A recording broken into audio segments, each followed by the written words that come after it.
नमस्कार, SBT news में आपका स्वागत है। पेश है 18 अक्टूबर सोमवार दोपहर 12:15 बजे राजस्थान की 12 बड़ी खबरें। मेघालय के राज्यपाल सत्यपाल मलिक ने एक बार फिर किसानों के मामले में केंद्र सरकार से अलग अपनी बात रखी है। मलिक ने कहा कि मैं तो किसानों के मुद्दे को लेकर केंद्र सरकार से लड़ाई भी लड़ चुका हूं। इस मामले में किसानों की सुनवाई होनी ही चाहिए। जब एमएसपी लागू हो जाएगा तो किसान संतुष्ट हो जाएगा और उसके बाद ये आंदोलन अपने आप समाप्त हो जाएगा। मलिक रविवार को राजस्थान के झुंझुनू के दौरे पर थे। एक कार्यक्रम के बीच मलिक ने मीडिया से बातचीत में कई मुद्दों पर खुलकर राय रखी। वल्लभनगर और धैर्यावद सीट पर उपचुनाव को लेकर अब कांग्रेसी नेताओं के दौरे शुरू हो रहे हैं। प्रदेश कांग्रेस के अध्यक्ष गोविंद सिंह डोटासरा आज 2 दिवसीय दौरे पर उदयपुर पहुंच गए। डोटासरा धैर्यावद और वल्लभनगर में कांग्रेस उम्मीदवारों के चुनाव कार्यालय का उद्घाटन करेंगे। इसके साथ ही डोटासरा धैर्यावद और वल्लभनगर में कार्यकर्ता सम्मेलन को संबोधित भी करेंगे। पीसीसी चीफ डोटासरा दोपहर में धैर्यावद में कांग्रेस उम्मीदवार नगराज मीणा के चुनाव कार्यालय का उद्घाटन करेंगे। कोरोना के चलते राजस्थान में पिछले साल पूरी तरह बंद रही आतिशबाजी को इस बार 2 घंटे की छूट दी गई है। राज्य सरकार के इस निर्णय के बाद से पटाखा बनाने से जुड़े 15 लाख से अधिक मजदूरों के चेहरे पर भी मुस्कान नजर आई है। करीब 500 करोड़ रुपए के इस व्यवसाय में एक बार फिर अच्छे मुनाफे की उम्मीद जगी है। पटाखा व्यापारियों की माने तो पिछले साल के बचे हुए स्टॉक के नुकसान की भरपाई करते हुए इस साल कीमतों में करीब 20% की बढ़ोतरी होना तय है। प्रदेश में पेयजल सप्लाई हो रहे पानी में से करीब 30% नलों में अशुद्ध पानी मिल रहा है। केंद्रीय जल शक्ति मंत्रालय ने जल जीवन मिशन में प्रदेश में 37,283 सैंपल की जांच की है। इसमें से 11,061 सैंपलों में अशुद्ध पेयजल मिला है। ये सैंपल 54 प्रयोगशालाओं में जांच किए गए हैं। अशुद्ध सैंपल होने पर 174 मामलों में एक्शन लिया गया है। पेयजल सैंपल की जाँच का प्रोग्राम जल जीवन मिशन में किया जा रहा है।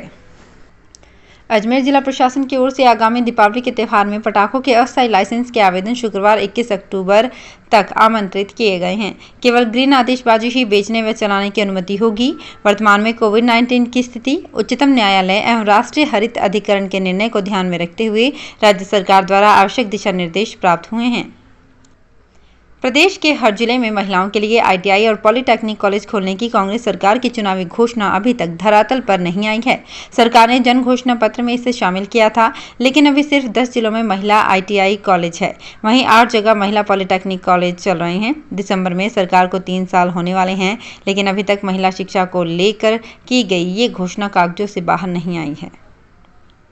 जोधपुर मंडल के डेगाना बोरावड़ के बीच 40 किलोमीटर तक डबल लाइन के कार्य को पूरा करने के लिए उत्तर पश्चिम रेलवे द्वारा 18 अक्टूबर से 9 नवंबर तक नॉन इंटरलॉकिंग कार्य चलेगा। इसके चलते अलग अलग समय के लिए इस रूट से चलने वाली 10 ट्रेनों का संचालन रद्द किया गया है। 4 ट्रेनों का संचालन आंशिक रूप से रद्द किया गया है और 12 ट्रेनों का रूट परिवर्तित किया गया है। सीएम अशोक गहलोत की 34 महीने पुरानी सरकार में पहला कैबिनेट फेरबदल आखिर कब होगा? शुक्रवार को राहुल गांधी और प्रियंका गांधी से दिल्ली में मुलाकात के बाद सीएम जयपुर लौट आई हैं। इस दौरान कैबिनेट फेरबदल पर भी चर्चा हुई। कयास लगाए जा रहे हैं कि 2 सीटों पर उपचुनाव के बाद नवंबर में कैबिनेट फेरबदल हो सकता है, क्योंकि 2 नवंबर तक आचार संहिता है। अभी सरकार में सीएम सहित 30 मंत्री बन सकते हैं। इनमें से 9 पद खाली हैं। पार्टी ने एक व्यक्ति एक पद का सिद्धांत लागू किया तो 3 और मंत्रियों की जगह मिल सकती है। भरतपुर की ट्रेनों में लंबी दूरी की यात्रा करने वाले यात्रियों के लिए आईआरसीटीसी ने नई सुविधा शुरू की है। अब यात्री सीधे ही वेंडर से खाना बुक करा सकेंगे। आईआरसीटीसी की कैटरिंग सर्विस पोर्टल पर ग्रुप ऑर्डर भी दे सकते हैं। ट्रेन यात्रा के दौरान कई लोग आईआरसीटीसी के ई कैटरिंग सर्विस का इस्तेमाल करते हैं, लेकिन कई बार सही जानकारी नहीं होने की वजह से पैसेंजर अनऑथोराइज्ड वेंडर को भी ऑर्डर दे देते हैं। राजस्थान सरकार प्रदेश में पहली बार कंप्यूटर अनुदेशक भर्ती को स्थायी करने जा रही है। रविवार को शिक्षा विभाग ने इसके आदेश जारी किए। इसके तहत प्रदेश में 9,862 बेसिक कंप्यूटर अनुदेशक जबकि 591 वरिष्ठ कंप्यूटर अनुदेशक पदों पर भर्ती की जाएगी। परीक्षा की तारीख का अब तक ऐलान नहीं हुआ है। गुजरात में होने वाले विधानसभा चुनाव के लिए भाजपा में नए और युवा चेहरों को मौका देने के फॉर्मूले की घोषणा हो चुकी है। ऐसे में अब ये भी तय माना जा रहा है कि ये फॉर्मूला सक्सेसफुल रहा तो राजस्थान में भी करीब 100 या इससे अधिक सीटों पर नए और युवा चेहरों को मौका मिलेगा। यूपी चुनाव में भी इसी फॉर्मूले को लागू करने की चर्चा है। हालांकि राजनीतिक विश्लेषकों का मानना है कि यूपी चुनाव परिणाम का असर राजस्थान की राजनीति में पड़ना स्वाभाविक है। राजस्थान माध्यमिक शिक्षा बोर्ड ने वर्ष 2022 की मुख्य परीक्षाओं के लिए सामान्य शुल्क से आवेदन करने की आज अंतिम तिथि है। एक अतिरिक्त परीक्षा शुल्क के साथ 23 अक्टूबर तक ऑनलाइन आवेदन किया जा सकता है। बोर्ड के अनुसार वर्ष 2021 की पूरक प्रायोगिक परीक्षाएं 8 नवंबर से और सैद्धांतिक परीक्षाएं 18 नवंबर से प्रारंभ होंगी। इसके लिए सामान्य परीक्षा शुल्क के साथ 20 अक्टूबर और एक अतिरिक्त परीक्षा शुल्क के साथ 26 अक्टूबर तक आवेदन किया जा सकेगा।